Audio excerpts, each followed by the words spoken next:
Greetings, explorers of Middle-earth, Megavanan. Our journey through the enchanted realms begins with the haunting words etched in the black speech of Mordor. One ring to rule them all, one ring to find them, one ring to bring them all, and in the darkness bind them. These rings of power were far more than mere trinkets. They were conduits of immense magical energy, each carrying unique enchantments that shaped the very fabric of Middle-earth. From the 9 bestowed upon mortal men to the 3 crafted for the Elven kings, these rings held secrets that would alter the course of history. Today we embark on a perilous quest to uncover the true nature of these enchantments and their far-reaching consequences.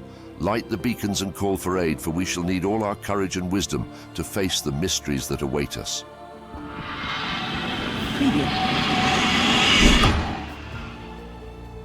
Our journey begins in the forges of a region where the air shimmers with the heat of creation and the promise of power yet unknown.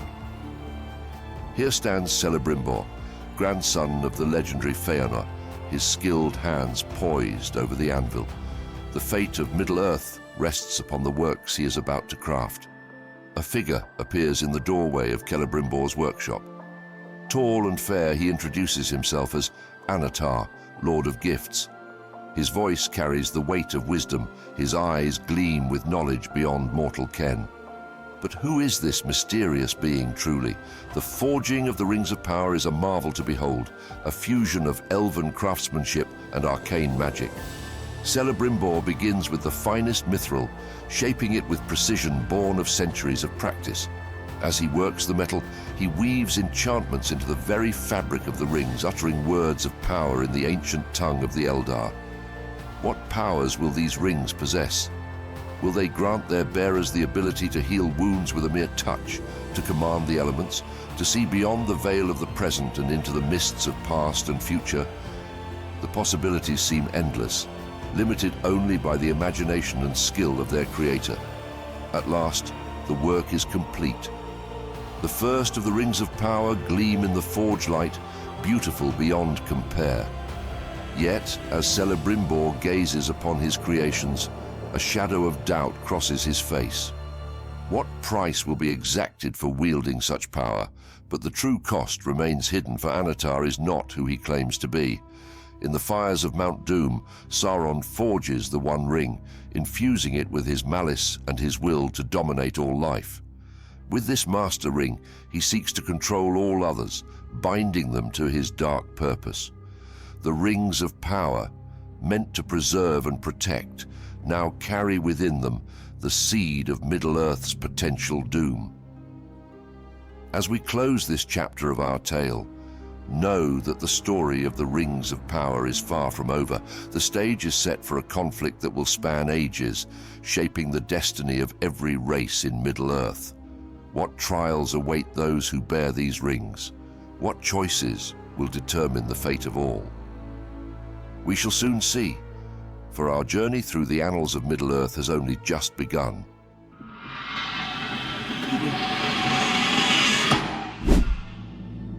As we delve into the lore of the Rings of Power, we encounter the pinnacle of elven craftsmanship, the 3 rings. Celebrimbor, sensing a shadow in Annatar's teachings, forged these masterpieces in solitude, untouched by the Lord of Gifts.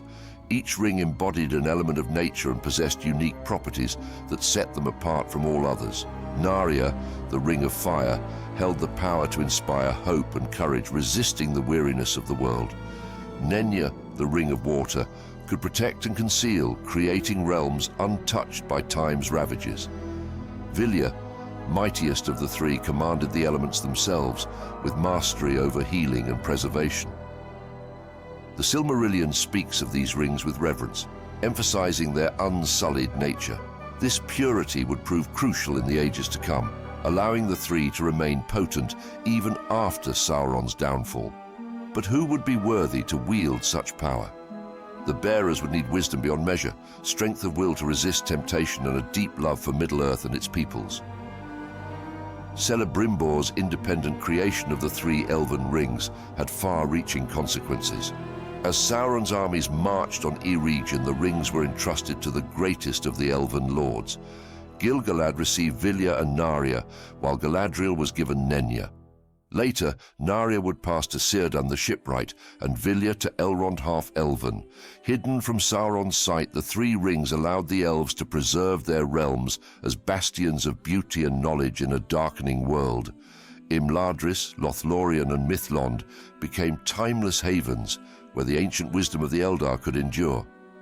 As we contemplate the significance of the three rings, questions arise about the fate of the other rings given to dwarves and men. How would these lesser rings, crafted under Sauron's guidance, shape the destinies of their bearers and the very face of Middle-earth? The answers to these questions lie in the next chapter of our journey through the annals of the Rings of Power.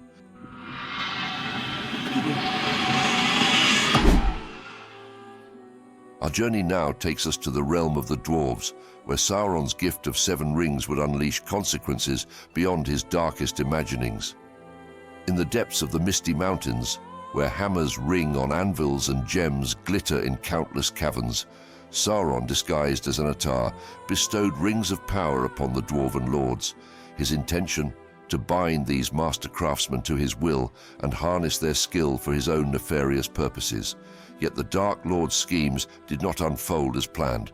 The dwarves, created by Orly the Smith to be unyielding and resistant to domination, proved remarkably resilient to Sauron's corrupting influence. Their inherent stubbornness and deep connection to the earth provided a natural defense against his attempts to enslave their minds. However, the 7 rings were not without effect. They amplified the dwarves' innate love of treasure, particularly gold. This enhanced desire for wealth led the dwarven lords to accumulate vast hoards of riches in their halls, rivaling even the legendary treasures of dragons. But what unforeseen consequences would arise from this amplified greed? The answer, my friends, is both tragic and ironic. The very treasures that the dwarves so jealously guarded would become their undoing. The immense wealth attracted dragons, those terrible fire drakes of the north. In their attacks, 4 of the 7 rings were consumed by dragonfire, their power lost to the ages. The remaining 3 eventually fell into Sauron's grasp, though one, the ring of Durin the Thrur, would elude him for nearly 5 millennia. Perhaps most intriguing is what did not occur. Unlike the 9 rings given to men, which transformed their bearers into the dreaded Nazgul, the 7 rings created no dwarven equivalent to the ringwraiths. This further highlights the unique resilience of Durin's folk against Sauron's power. As we conclude our exploration of the 7 dwarven rings, we are left to ponder their complex legacy. These rings, meant to enslave, instead became catalysts for both great achievement and terrible calamity in the realms of the dwarves. They stand as a testament to the unpredictable nature of power and the strength found in unexpected places. But what of the 9 rings given to the race of men? What fate awaited these mortal kings gifted with such potent magic? My friends, that tale of darkness and tragedy shall soon unfold, for the path of the 9 leads us into the very shadow of Mordor itself.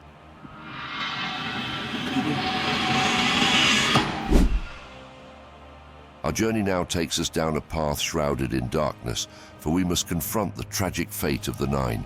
These rings, gifted to mortal men, carried within them the seeds of a terrible doom. The recipients were great kings and sorcerers, leaders of realms both grand and humble. In their hearts burned ambition, a desire for power and immortality that would prove their undoing. The 9 rings granted their bearers tremendous gifts: extended life, the power to command others, and abilities beyond mortal ken. To a king facing the ravages of time and the fragility of his realm, these rings must have seemed a godsend. Yet with each passing year, each exercise of their newfound might, a price was exacted. The corruption was gradual, almost imperceptible at first.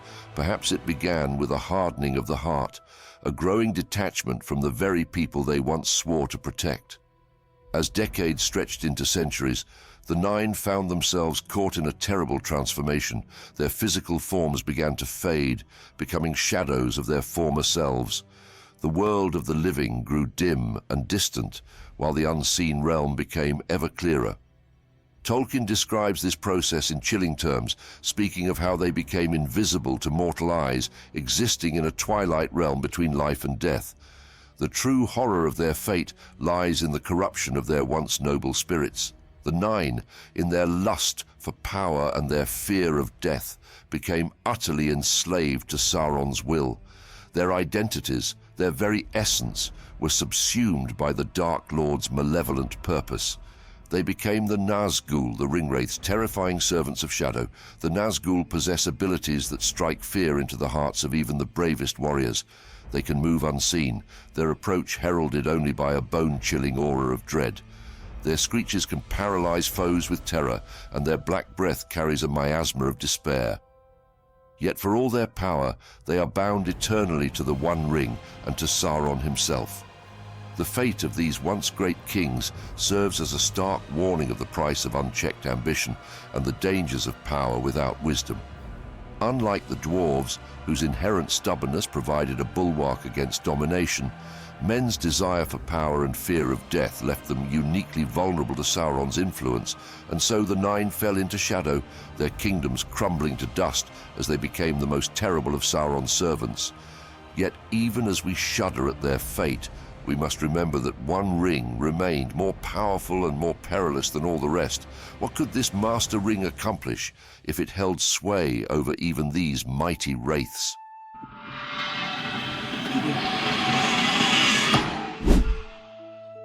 Our journey through the lore of the Rings of Power reaches its zenith as we turn our gaze to Mount Doom, where Sauron forged his greatest and most terrible creation.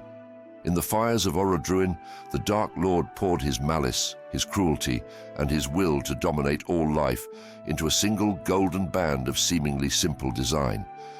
This One Ring was no mere trinket, but a weapon of unimaginable power. Its abilities far surpassed those of its lesser counterparts, granting its wearer power according to their stature. For a being of Sauron's might, this meant the power to dominate the will of others, to see into the unseen realm, and to command vast armies with but a thought. Even in the hands of a humble hobbit, the ring could render its bearer invisible and extend their life far beyond its natural span. But with such power came a terrible price. The One Ring carried within it the very essence of Sauron himself, and it hungered always to return to its master.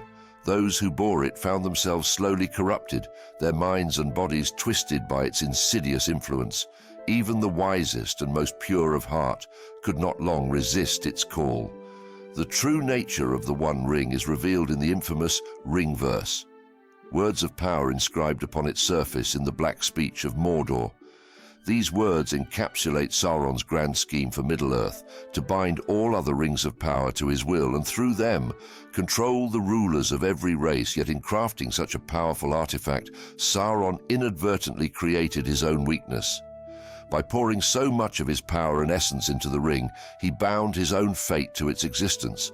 While the ring endured, Sauron could never truly be defeated, but should it be destroyed, his power would be broken forever. As we ponder the fate of Middle-earth, we cannot help but marvel at the double-edged nature of Sauron's creation. The One Ring stands as both his greatest strength and his most fatal flaw, a testament to the perilous nature of unchecked power and ambition. How will this most dangerous of artifacts shape the conflicts to come? What hope remains for the free peoples of Middle-earth in the face of such a terrible weapon? With the forging of the One Ring complete, a new age of strife and shadow descends upon Middle-earth. The stage is set for a conflict that will span millennia, shaping the destiny of every race and realm.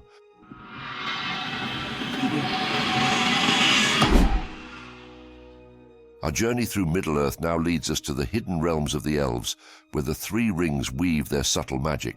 Amidst the lengthening shadows, three bastions of light stand defiant: Rivendell, Lothlorien, and the Grey Havens. These realms, preserved by the power of the Elven rings, offer a glimpse into the fading glory of the Eldar. Rivendell, the last homely house east of the sea, thrives under the protection of Vilya, the Ring of Air. Here, Elrond Half-Elven maintains a sanctuary of healing and wisdom where time flows differently. Tolkien's description paints it as a perfect house for all pursuits, from feasting to storytelling. The valley remains evergreen, a testament to Vilya's power over the natural world. In Lothlorien we witness Nenya, the Ring of Water, preserving an entire forest realm. Under Galadriel's guardianship, this timeless land boasts Malorn trees with silver bark and golden leaves that never fall. Nenya's influence extends beyond mere preservation, creating a dreamlike atmosphere that seems to exist outside the bounds of time itself. The Grey Havens, protected by Narya, the Ring of Fire, serve as the last port for elves departing Middle-earth. Círdan the shipwright oversees this realm where elven ships are crafted with unparalleled skill.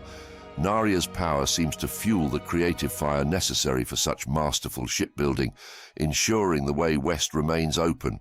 Each realm contributes uniquely to the preservation of elvish culture. Rivendell acts as a repository of lore and wisdom. Lothlorien maintains the natural beauty of the Elder Days, and the Grey Havens uphold the elves' connection to their ancestral home. Yet these wonders come at a cost. In preserving these pockets of the Elder Days, the elves have set themselves apart from the flow of time in Middle-earth. As the world changes around them, they remain unchanged, becoming increasingly alien to the mortal lands they once called home. As these realms flourish under the protection of the Three Rings, we sense the approaching twilight of the Eldar in Middle-earth. However, the power of the rings extends far beyond these havens, shaping the destiny of all who dwell in Middle-earth for good or ill.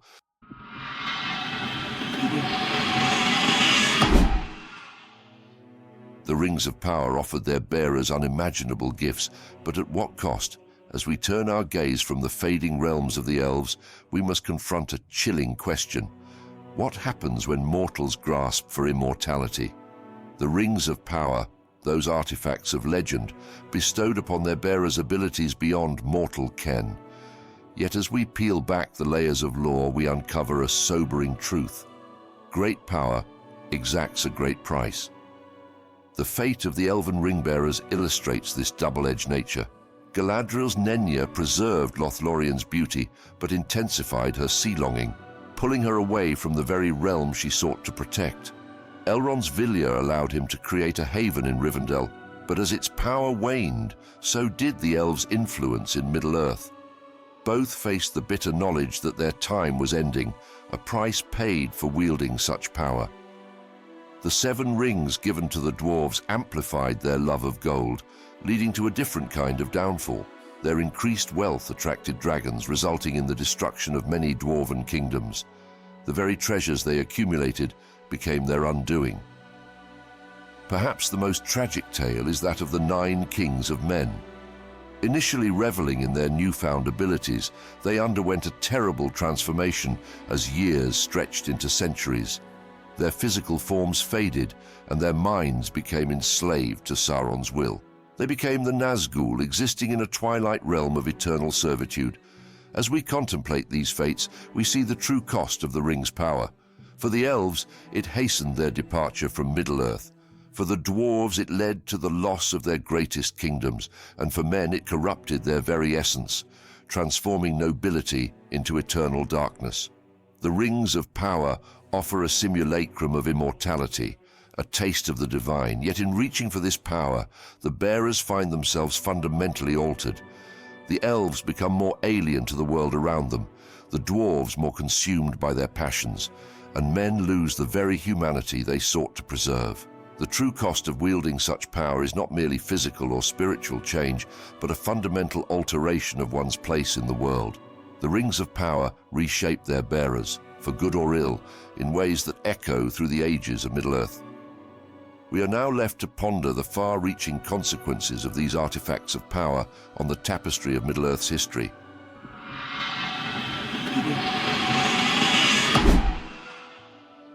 Our journey through the lore of the Rings of Power takes an unexpected turn as we uncover a chilling truth about the 7 rings given to the dwarves, one that would make even the bravest of Durin's folk tremble. The ripples of power from these mighty artifacts spread far beyond their bearers' hands, reshaping the very foundations of Middle-earth. While Sauron crafted the rings with specific purposes in mind, their influence altered the fabric of societies and cultures in ways even he could not have foreseen. In the great halls of the dwarven kingdoms, the seven rings wrought changes both wondrous and terrible. They amplified the dwarves' innate love of treasure, particularly gold, leading to the amassing of hoards that rivaled the legendary treasures of dragons. The halls of Khazad-dûm and the far-flung realms of the Iron Hills glittered with unimaginable splendor. However, this enhanced desire for wealth came at a dire cost. The dwarves' amplified greed attracted the attention of creatures long dormant, the great fire drakes of the north. These terrible beasts, drawn by the lure of gold, descended upon the dwarven kingdoms with devastating results, leading to the destruction of many great halls and citadels. Yet dragons were not the only ancient evil stirred by the power of the rings. In the depths of Moria, the dwarves' ceaseless quest for mithril and gold led them to delve too greedily and too deep. They awakened a terror of the ancient world, a Balrog of Morgoth. This demon of shadow and flame brought about the downfall of Khazad-dûm, transforming the greatest of dwarven realms into the fear-haunted halls of Moria. The influence of the Rings of Power reached far beyond their immediate bearers, setting off a chain reaction of events that altered the course of history in both the Second and Third Ages.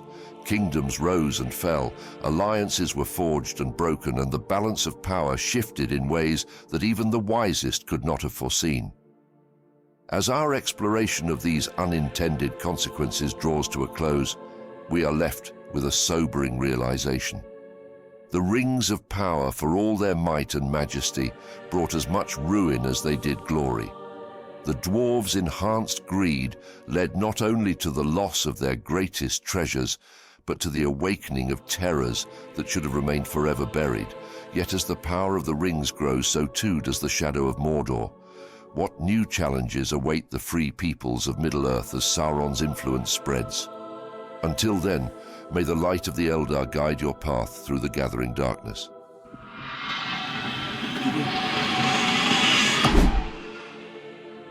We will now witness a battle of monumental proportions that would echo through the ages, the last alliance of elves and men against the full might of Sauron on the smouldering slopes of Mount Doom. As we continue our journey through this crucial chapter of Middle-earth's history, we find Sauron at the zenith of his power. The One Ring amplifies his strength to terrifying levels, allowing him to dominate the will of others and command vast armies.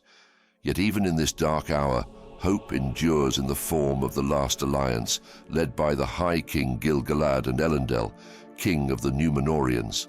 The air crackles with tension as these mighty forces converge. The clash of steel, the roar of fell beasts, and the earth itself trembling beneath the weight of this momentous struggle paint a vivid picture of the conflict. Gil-galad and Elendil fall before Sauron's might, but in their sacrifice they create an opening. Isildur, son of Elendil, seizes this moment and with his father's broken sword Narsil strikes a desperate blow, cutting the One Ring from Sauron's hand. In that instant Sauron's power is broken, his physical form is destroyed, and his spirit, bound to the ring, is forced to flee. The Dark Lord is defeated, but at a tremendous cost. The slopes of Mount Doom are littered with the fallen, and the victors are left to grapple with the aftermath of their Pyrrhic triumph. Yet even in this moment of victory, the seeds of future conflict are sown. Isildur, rather than destroying the ring, chooses to keep it as weregild for his father's and brother's deaths, unknowingly setting in motion events that will shape the next 3,000 years of Middle-earth's history. As the dust settles on this monumental battle, we ponder, why were the elven rings rendered powerless while Sauron held the One Ring? The answer lies in the ring's creation. Sauron, disguised as Anatar, had a hand in forging all but the 3 elven rings, allowing him to dominate and control the lesser rings and their bearers through the One Ring. With Sauron's defeat, a new age begins for Middle-earth. The power of the elves wanes and the dominion of men rises, but the One Ring, that golden circle of malice and might, remains. Its story, my friends, is far from over, for as long as it endures, so too does the threat of Sauron's return.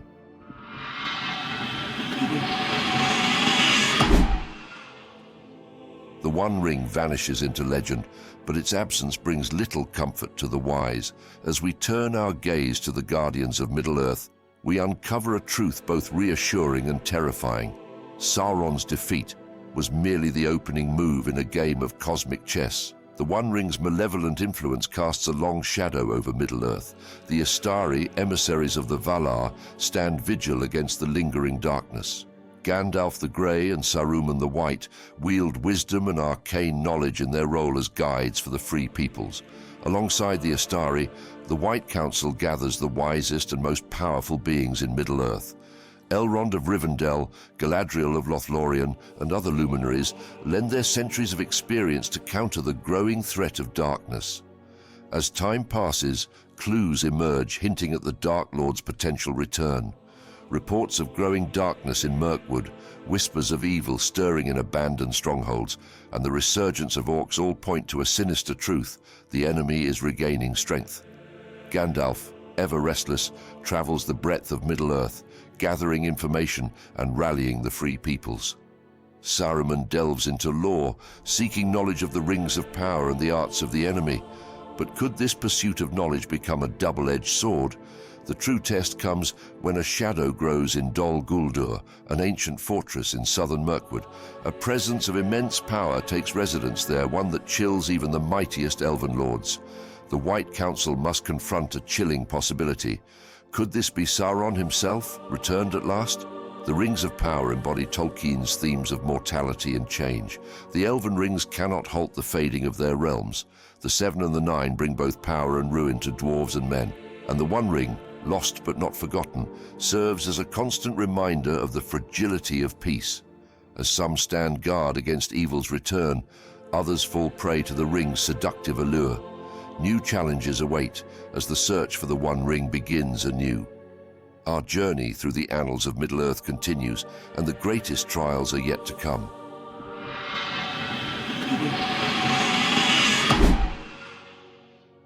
Our journey now takes us down a treacherous path where we witness the terrible allure of the One Ring. This golden band, forged in the fires of Mount Doom, leaves a trail of ruin as it passes from hand to hand, each bearer facing a choice that will seal their fate. Isildur, heir of Elendil, claimed the ring as weregild for his father's death. Though he had the chance to destroy it in its place of creation, the ring's seductive power proved too strong.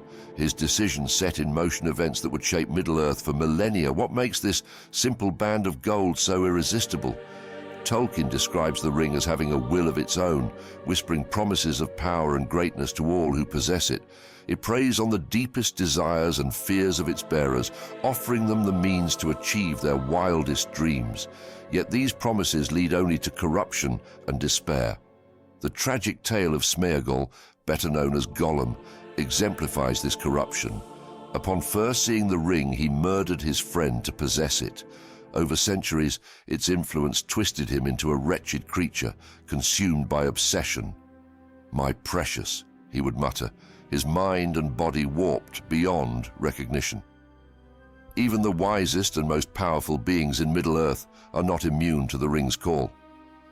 Gandalf recoils when offered the ring, fearing the terrible power he might wield. Galadriel, when tempted, reveals the full extent of its allure.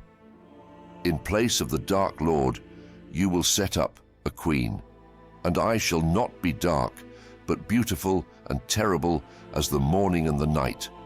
As our tale draws to a close, we find the fate of Middle-earth resting in the most unlikely of hands. The challenges that await this new bearer will lead us into the very heart of Mount Doom itself.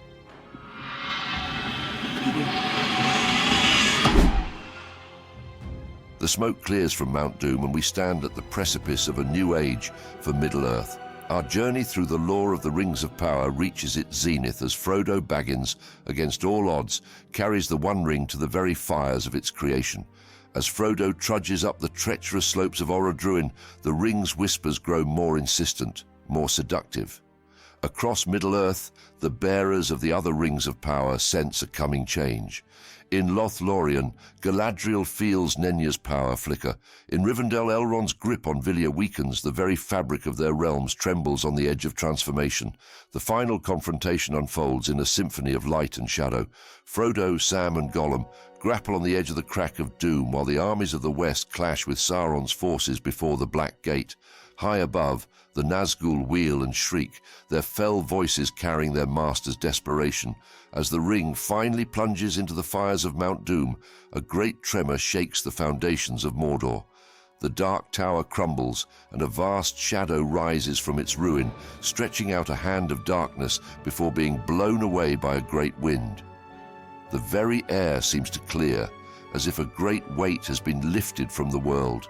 With the one ring unmade, its power over the other rings is broken. The three rings of the elves lose their power to preserve and conceal. The realms of Rivendell and Lothlorien begin to fade like the last echoes of a beautiful song. The Nazgul are undone in an instant, their spirits carried away on the winds of change. As the dust settles, we ponder the legacy of these mighty artifacts. The rings of power, forged in secrecy and shrouded in myth, leave an indelible mark on the tapestry of Middle-earth's history. Their influence shaped the rise and fall of kingdoms, the fates of entire races, and the very nature of magic in Tolkien's world.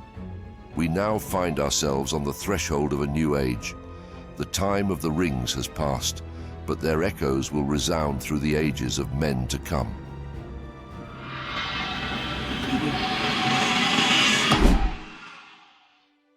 As our journey through the enchanted realms of Middle-earth comes to a close, we witness the passing of an age. The destruction of the One Ring has left an indelible mark on the world, most notably in the fading of magic itself. The Elven realms, once bastions of timeless beauty, now face a stark reality. Their power is waning. With the ring's influence broken, the elves confront the inevitable fading of their realms. Lothlorien, once preserved by Nenya, begins to lose its timeless quality. The Malorn trees shed their golden leaves as autumn touches them for the first time in millennia. Rivendell too feels the change as the protective veil maintained by Vilya slowly dissipates.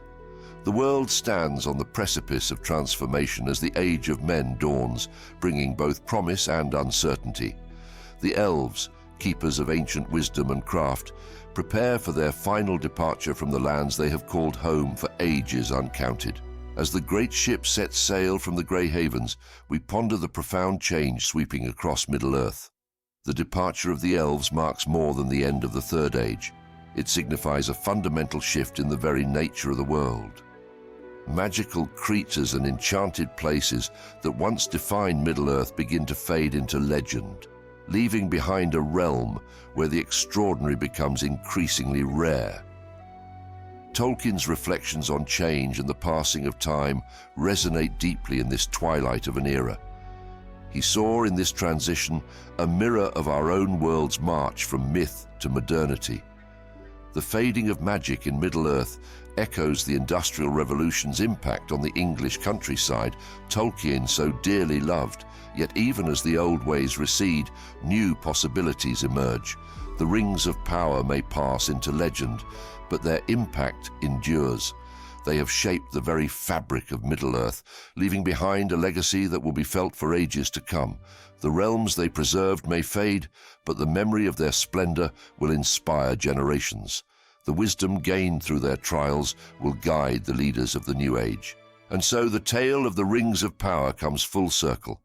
From their forging in the fires of a region to their unmaking in the flames of Mount Doom, they have woven a tapestry of triumph and tragedy, of glory and ruin. Like the ring-bearers of old, we face the challenge of wielding our own power, ever mindful of its capacity to create or destroy.